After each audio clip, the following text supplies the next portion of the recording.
Good morning, everyone. I'd like to welcome you to this meeting of the General Licensing Committee being held under the Local Authorities Coronavirus Wales Regulations 2020. There may be some glitches in this meeting, however, we will learn from them and work towards a seamless procedure. It is not practical for this meeting to be broadcast live. However, a recording of this meeting will be made available as soon as possible after the meeting has concluded. We have not had any requests to hold the meeting in Welsh language, so it will be conducted in English only. Please can members use the chat bar to indicate when you want to speak, and remember to keep your microphone muted when you are not talking. Can I remind members to keep their microphones, just read that. Right, moving on to the agenda, we go straight on to agenda item 1, attendance and apologies. Chris, do we have any apologies? No apologies this morning, Chair. Thank you. Agenda item 2, declarations of interest. Justine Cass, Deputy Monitor Officer and Solicitor. Advice for members. Chair, I have read through the agenda. I cannot see anything where a member would have a personal or a prejudicial interest. Members, if you remember though, that personal interests relate to issues where you or a close personal associate may have some link to a matter under discussion. However, as always, it is a matter for yourselves as to whether you have such interests. If you do, can you please declare now? Members, do you have any interest to declare? No. Right, then we go on to agenda item 3, minutes to the General Licensing Committee 37th, 2020, which are on pages 3 to 6.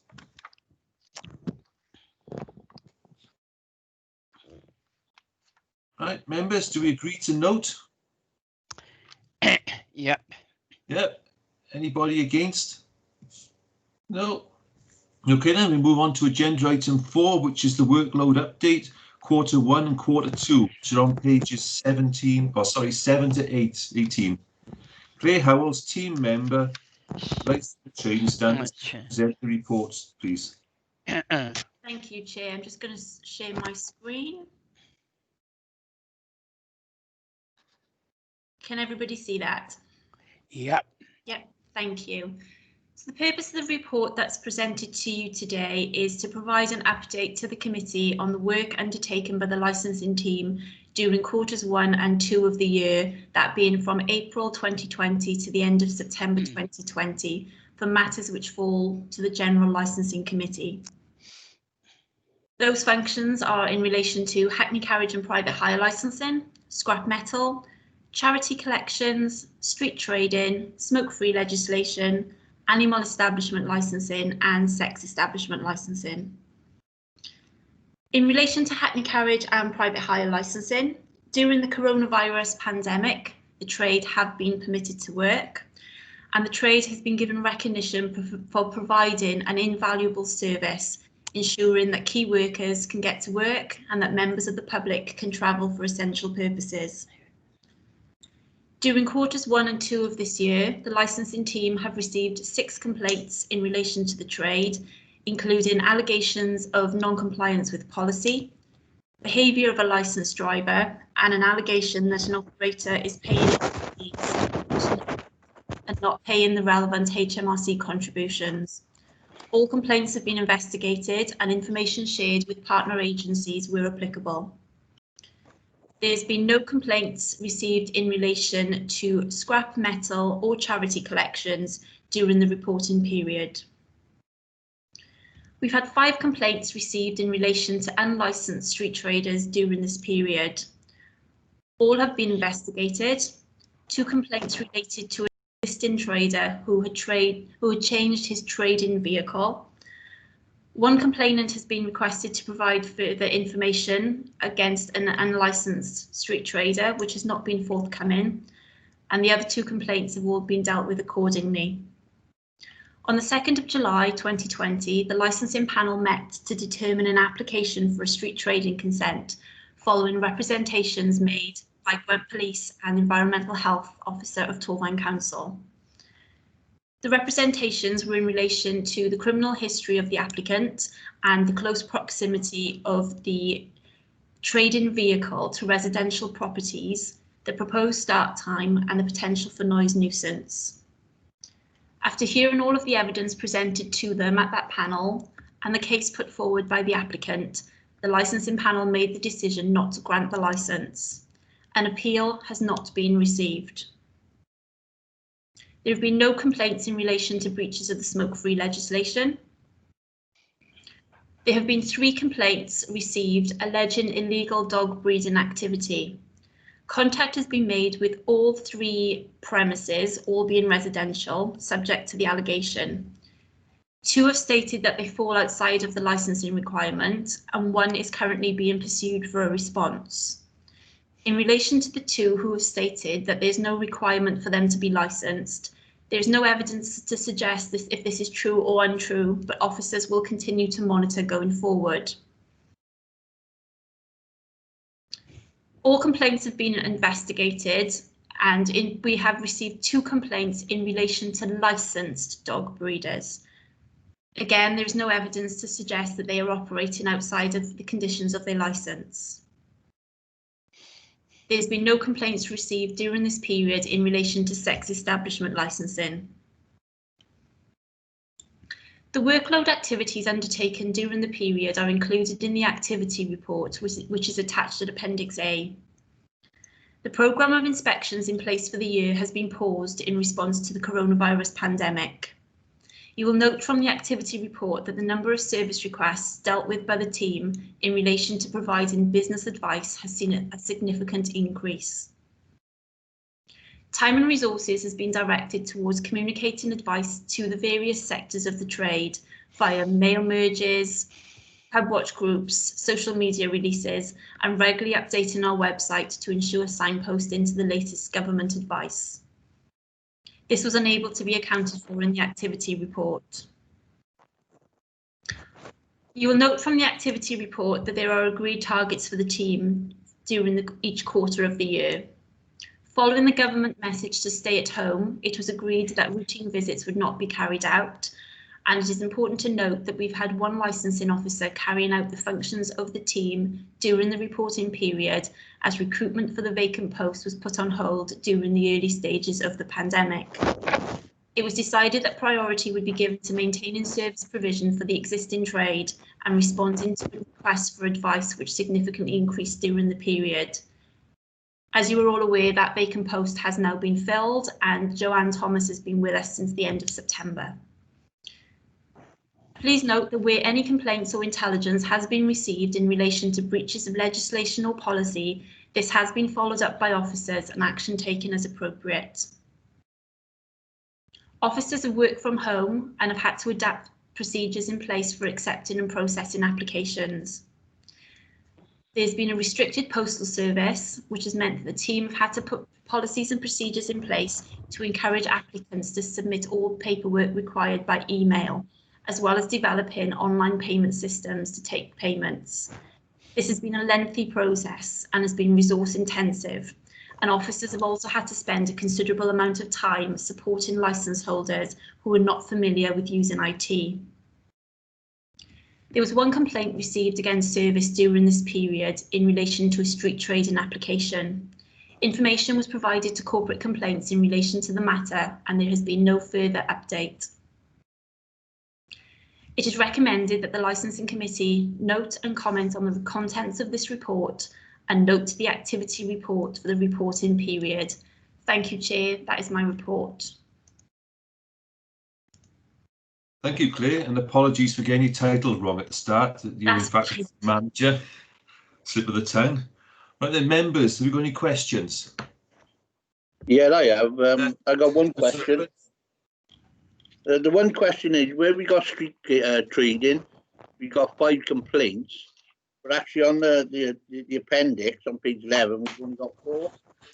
I know you've done the 1 twice, but does it have to be stated 5 on the actual appendix? Yes, that should be 5, so that will be rectified. Thank you for pointing that out. Thank you, well spotted. Any other questions, councillors? Right, Glyn? Yeah, I have a question, if I could, please. I'm just looking at page 16. I'll take applications. Can I remind members to turn off the microphones so you're not speaking? There's a lot of background feed coming through. What was it? Oh yeah, I'm just looking at page 16. New premises, alcohol and entertainment applications, 1 in Q1, 6 in Q2, and I was somewhat surprised by that figure, given that most of Q2 we were in lockdown anyway. And of course, you know, given the trading circumstances at the moment. Oh, sorry, I've muted my. Yeah, did you catch any of that? Claire, you're committed as well now. Sorry, yes, unbelievably, we have had new applications during the period. I can't think of the 6 off the top of my head, but we have had a petrol filling station apply for an alcohol licence, which is linked to one of our major supermarkets. We have had an Italian restaurant in Cumbrian Town Centre apply for a licence. And apologies, I can't think of the other 4 off the top of my head, but we did see, surprisingly, a number of new applications. Yeah, well, as I say, you know, I was surprised to see 6 in a quarter where there was very little trading, but I can see where 2 of them were coming from. That's great. Thank you very much. No problem at all. Thank you, Councillor. Any other questions? No? No? Oh, no other questions? Okay then. I now invite members to state whether they wish to vote for, against or abstain.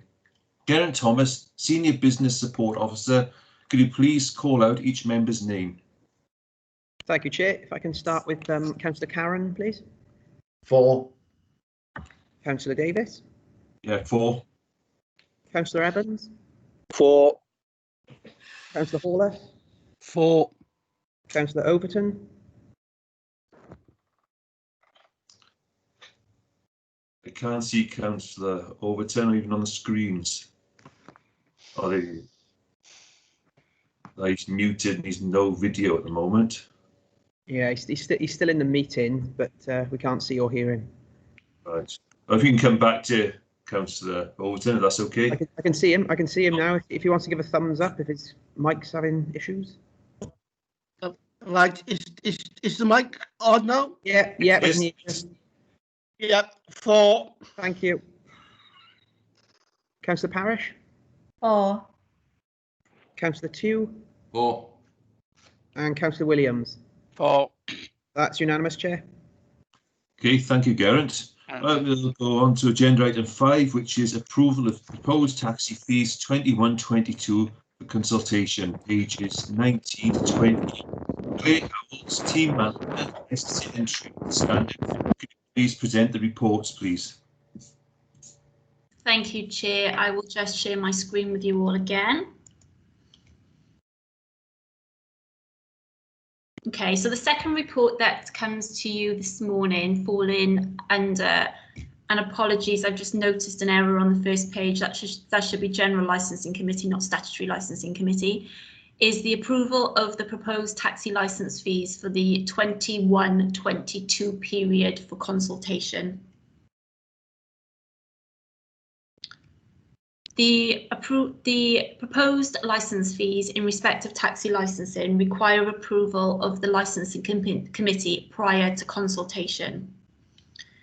Certain fees are deemed to be non-statutory in that local authorities can determine what or whether to charge. This report, as mentioned, refers to the non-statutory taxi licence fees that fall to the local authority for determination. The legislative background and methodologies around fee setting has previously been used to determine a range of fees agreed by this committee. The calculated costs are based on budgetary salary costs for 2021-2022 in line with the Council's medium-term service and financial plan. Central services apportionments and direct costs such as IT systems are based on the 2021 actual costs or confirmed cost, whichever are the most recent and accurate figures available. Under the Constitution of the Council, the setting of fees levied for licences falls to the Licensing Committee for determination. General fee setting principles are as follows. There's a range of legislation and guidance around fee setting for local authorities, and this must be taken into account when determining the actual costs of producing a licence. These include the Provisions of Services Regulations 2009, which states that any charges provided for by a competent authority which applicants may incur under an authorisation scheme must be reasonable and proportionate to the cost of the procedures and formalities under the scheme and must not exceed the cost of those procedures and formalities. Guidance and appropriate case law. The ethos underpinning this legislation and guidance is that businesses that benefit from a licence should be asked to pay any reasonable costs incurred by the local authority in providing that licence. However, they must also be able to depend on the local authority fees being fair and reasonable. Fees are reviewed annually using the following steps. The fee setting process itself is reviewed to ensure it remains valid. Any changes in law, guidance or case law is always taken into account. The underlying data determining the fees is reviewed to ensure that time calculated remains accurate.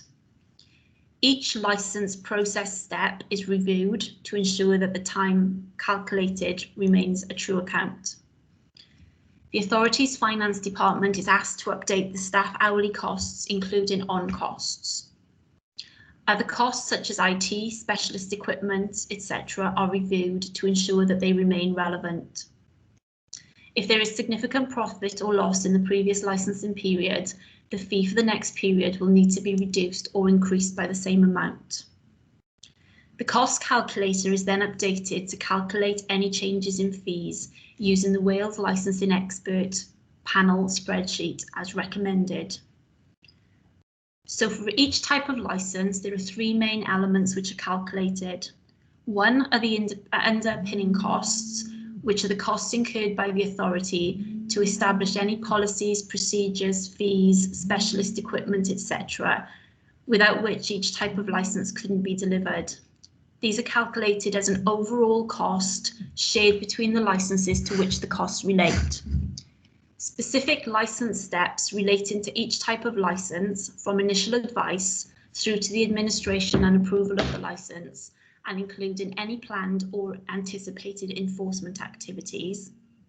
And thirdly, the hourly operational cost to the authority for each officer provided by the departmental finance team, which includes wages, on costs and other costs to the authority of having that officer in place.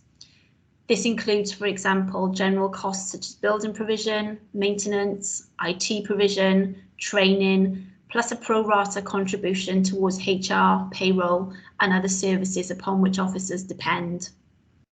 Generic costs relating to service delivery, such as the cost of providing reception services, finance and invoicing, printers and photocopying, are also included in the cost figure.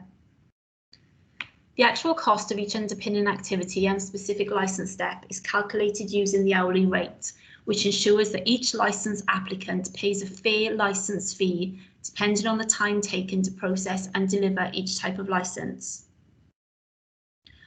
Licensing officers have received guidance on this process and have been involved in reviewing the underpinning activities and licence process steps in conjunction with the ABS officers who will process the licence applications to ensure that the time calculated is a true reflection of the time it takes to undertake each step. Taxi licence fees are required to be consulted upon, and these have therefore been reported separately to those fees not requiring consultation. These will be presented to Licensing Committee in January 2021.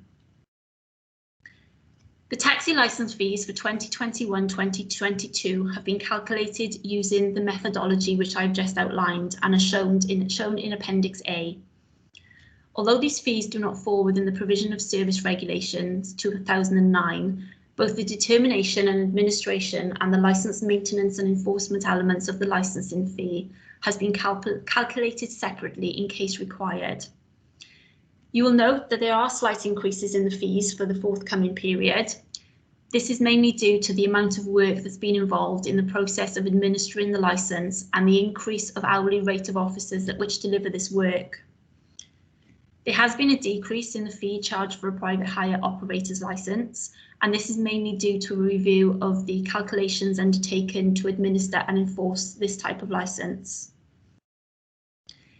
It was previously accepted that local authorities could charge for enforcement as part of the overall administration of the licensing function, even where the ability to make such a charge was not specifically prescribed within the legislation. However, recent case law, enforcement costs in respect of drivers can no longer be included in the licence fee, but must be instead be borne by the authority. Section 4.6.7 shows the number of licences that we had in place and the duration of the licence at the time of writing this report. This is solely for taxi licensing.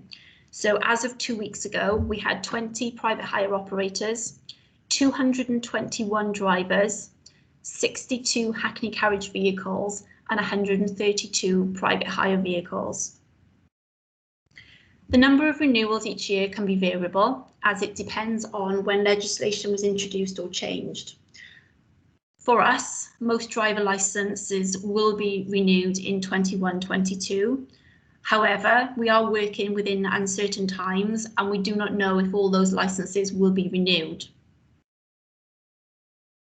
As noted, there has been a decrease in the private hire operator's fee. A budgetary decrease of around £580 is anticipated, with 5 licences due for renewal in the next financial year.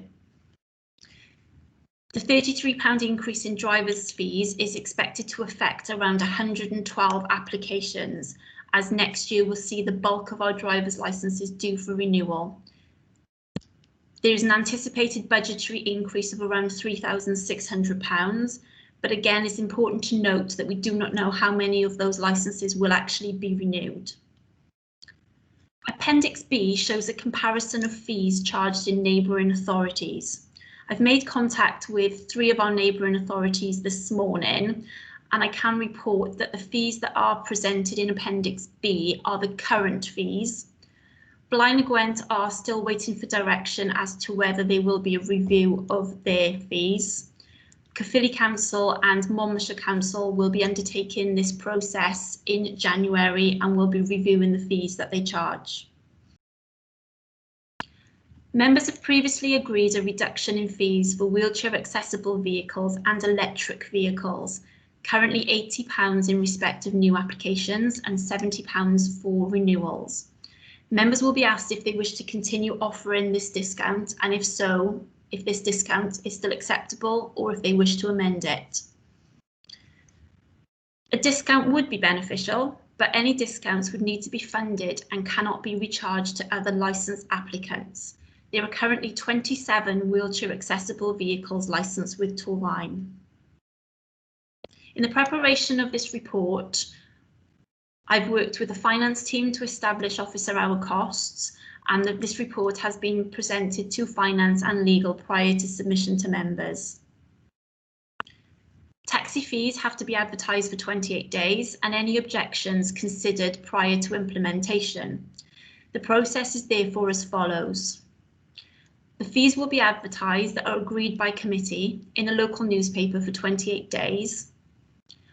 Any objections received will be brought before the next licensing committee, so these can be considered prior to the adoption of any amended fees.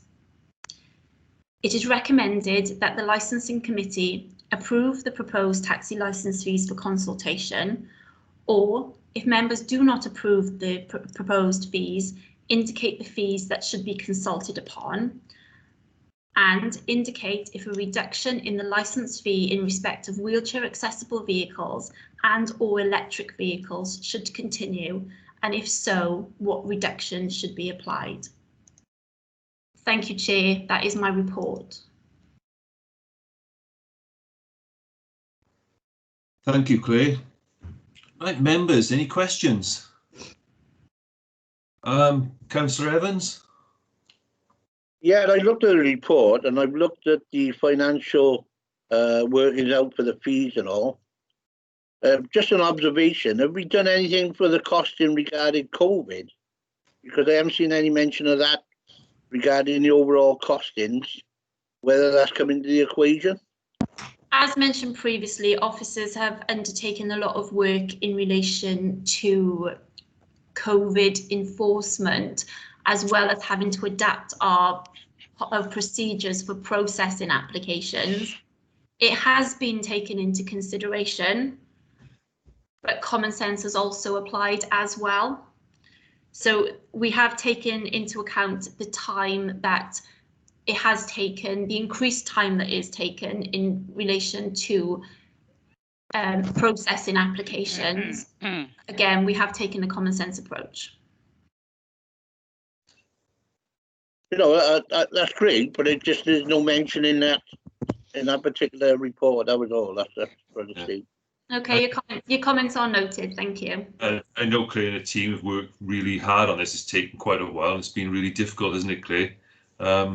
Setting these fees, trying to be fair and trying to cover the cost of the workload has been quite a mammoth task for her. Right, any other questions, members? No, do we need to discuss anything at this point, Claire, about the reduction for wheelchairs, accessible vehicles, or do we wait till the recommendations for that? Recommendations, if everyone's happy to discuss the recommendations. As we've previously mentioned, we currently have an £80 reduction for new vehicles and £70 for renewal.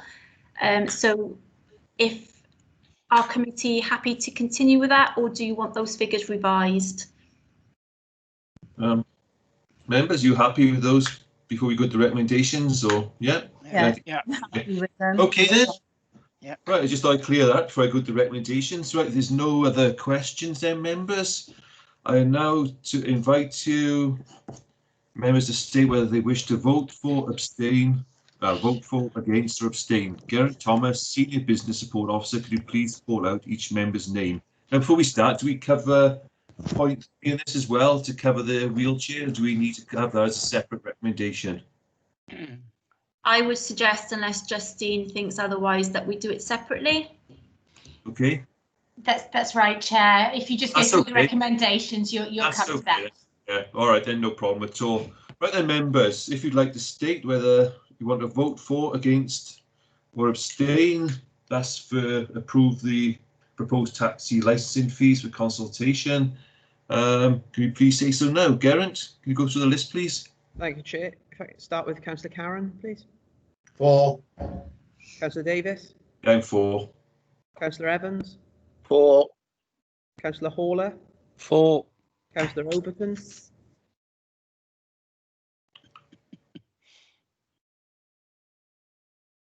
I think he said 4. I think so, yeah. That's really looked like he mouthed, so I don't really want to carry on. And oh, his mic came on and went back off. Right. It's okay, we can come back to Councillor Overton. I just go on through the list. All right, Councillor Parish. 4. Councillor Tew. 4. Councillor Williams. 4.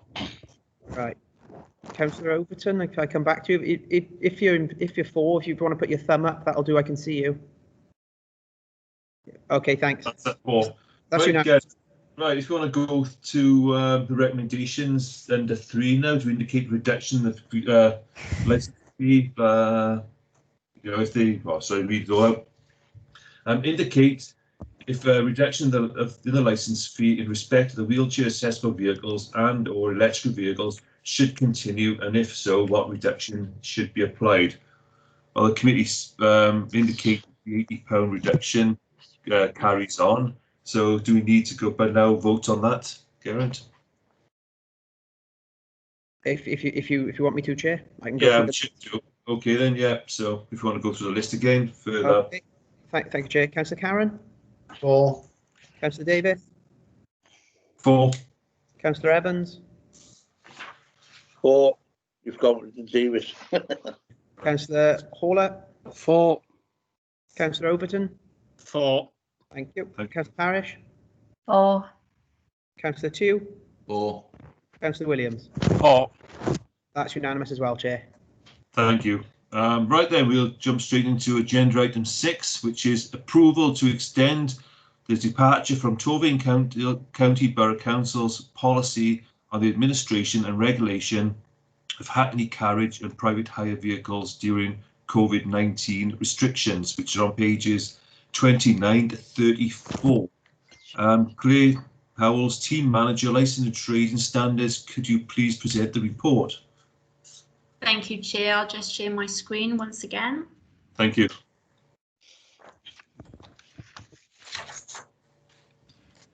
This is the final report that is coming to you this morning, which falls under the direction of General Licensing Committee. The purpose of this report is to approve the extension to the previously agreed departure from the Council's policy in relation to drivers' medical renewal applications during the COVID-19 pandemic. In May 2020, a report was presented to Licensing Committee seeking the approval to depart from the current policy in relation to the requirement for hackney carriage and private hire drivers to provide a Group 2 medical certificate from their GP or GP at their practice with access to their medical records. The situation arising from the pandemic highlighted that GP practices were no longer carrying out what were deemed to be routine appointments, as drivers were unable to meet the application criteria for licence renewals. The committee agreed the departure from the policy and approved a self-declaration process whereby drivers could complete a self-declaration form indicating whether or not there'd been any changes in their medical circumstances since the date of the last medical. This was initially agreed to be put in place for 6 months, which is due to end mid-November, and a copy of the self-declaration form is attached at Appendix A. Over the last few weeks, it has become evident that some GP practices are now resuming routine appointments, and the majority of drivers who submitted a self-declaration to the licensing team in the absence of a full medical report have now been able to provide full medical certificates. 19 drivers are due to have medicals in the next 6 months. In view of increasing cases and the potential for the continuation of coronavirus restrictions over the forthcoming months, the availability of GP appointments could be reduced. It is therefore possible that we could be faced with a similar situation to that at the onset of the pandemic. It's therefore required that consideration be given to extending the current departure from the policy for 6 months until the end of April 2021 to enable existing licensed drivers to continue to work, subject of course to there being no change in their medical circumstances. The self-declaration process will only be used in circumstances where a licensed driver is unable to get an appointment at their own GP practice when routine appointments are not being carried out. They will not be used routinely, it will be a last resort. As previously, consultation has taken place prior with local authority licensing teams and the legal department. A similar approach has been taken by all our neighbouring authorities, and this approach has been supported by legal. Consultation has not taken place with the trade, as any temporary policy change would allow them to continue to work through these unprecedented times and would actually be a benefit to the trade and would not disadvantage any licence holder. It is therefore recommended that the Licensing Committee review this report and consider an extension to the departure from the policy agreed in May 2020, namely that. Chair, would you like me to read out the three recommendations or just summarise? I did just summarise. You all have the minutes. We've all read it thoroughly, so I just summarise. Okay. So it's recommended that the Licensing Committee review this report and consider an extension to the departure from policy agreed in May 2020, namely departure from the policy for driver renewals that are due, departure from the policy for driver medicals renewals for those drivers aged 65 or over who are required to submit an annual medical statement, and depart from the policy for those drivers who, due to medical circumstances, have to submit an annual medical. It is recommended that the report and decision of the committee be reviewed at the next committee meeting, which is due to take place at the end of January. Thank you, Chair. That's my report. Thank you, Claire. Members, any questions? Councillor Carroll? Karen, sorry. Sorry, me again. Go ahead. Item 4.1. I know that the majority of drivers who submitted self-declarations to the licensing team in the absence of a full medical report have now been able to provide full medical certificates. Have any of those who've done that actually failed the medical? Yeah. No. They've all passed their medicals. That's great. Thank you. No problem. Thank you. Any other questions, members? No? Okay then. Right. I now invite members to state whether they wish to vote for, against or abstain.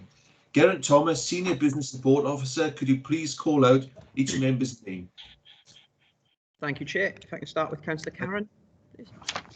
4, Councillor Davis, 4. Councillor Evans, 4, Councillor Hawler, 4, Councillor Overton, 4, Councillor Parish, 4, Councillor Tew, 4. and Councillor Williams. 4.